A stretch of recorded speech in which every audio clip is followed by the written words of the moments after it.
এই মুহূৰ্তত অসমৰ প্ৰত্যেকগৰাকী জনসাধাৰণলৈ দিবলৈ লৈছো ডাঙৰ খবৰ। আজি হৈছে 13 মে। আজি অসমৰ প্ৰত্যেকগৰাকী জনসাধাৰণলৈ চৰকাৰী আঁচনিলৈ এখন বিশেষ আপডেট প্ৰদান কৰিম। তো যিসকল মানুহে ভিডিঅ'টোত ক্লিক কৰিছে অনুগ্ৰহ কৰি ভিডিঅ'টো স্কিপ নকৰি প্ৰথমৰ পৰা শেষলৈ চাব আৰু মোৰ চেনেলত নতুন হ'লে এনেকুৱা নতুন নতুন ভিডিঅ' সকলোতকৈ আগত পাবলৈ প্লিজ চেনেলটো ছাবস্ক্ৰাইব কৰি মোৰ লগত থাকিব। তো বলক ভিডিঅ'টো আৰম্ভ কৰি এতিয়া আমি চৰকাৰী আঁচনিৰ বিষয়ে বিস্তাৰিত জানি লওঁ।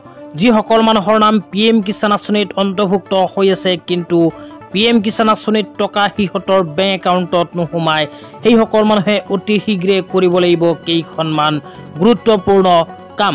অন্যথা PM কিষাণ আঁচনিত নাম থাকিলেও নাপাব PM কিষাণ আঁচনিৰ 2000কৈ টকা।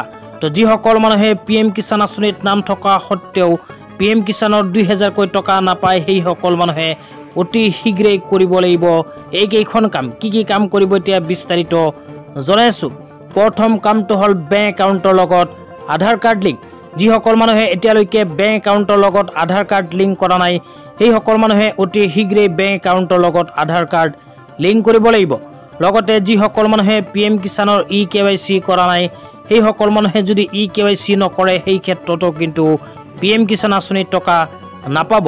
লগতে যিসকল মানুহে এতিয়ালৈকে PM কিষাণ আঁচনিৰ লগত নিজৰ মাটিৰ তথ্য পাতি আপডেট কৰা নাই, সেইসকল মানুহেও কিন্তু PM কিষাণ আঁচনিত নাম অন্তৰ্ভুক্ত হৈ থাকিলেও নাপাব PM কিষাণ আঁচনিৰ 2000কৈ টকা।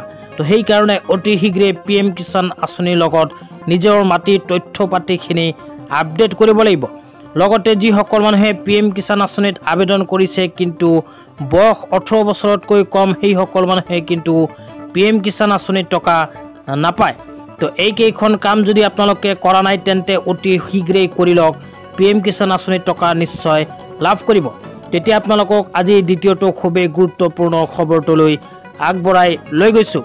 যিসকল আত্মসহায়ক গোটৰ মহিলাসকলে মুখ্যমন্ত্ৰী মহিলা উদ্যমিতা অভিযান আঁচনিৰ ফৰ্ম ফিল-আপ কৰি জমা দিছে, সেই সকলো মহিলাই যদি নিজৰ বেংক একাউণ্ট যোগে 10,000কৈ টকা লাভ কৰিব বিচাৰে তেন্তে অতি শীঘ্ৰে কৰিব লাগিব এইখন কাম।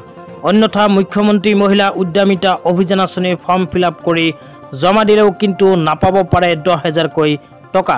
তো কি কাম কৰিব লাগিব এই বিষয়ত বিস্তাৰিত জনাই আছোঁ।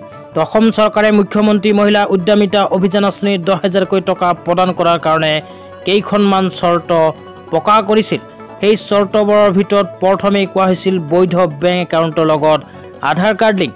যিসকল মহিলাই এতিয়ালৈকে বেংক একাউণ্টৰ লগত আধাৰ কাৰ্ড লিংক কৰা নাই, সেইসকল মহিলাই যদি নিজৰ নিজৰ বেংক একাউণ্ট যোগে 10,000কৈ টকা পাব বিচাৰে তেন্তে অতি সোনকালে বেংক একাউণ্টৰ লগত আধাৰ কাৰ্ড লিংক কৰিব লাগিব, অন্যথা বেংক একাউণ্টত নোসোমাব 10,000কৈ টকা।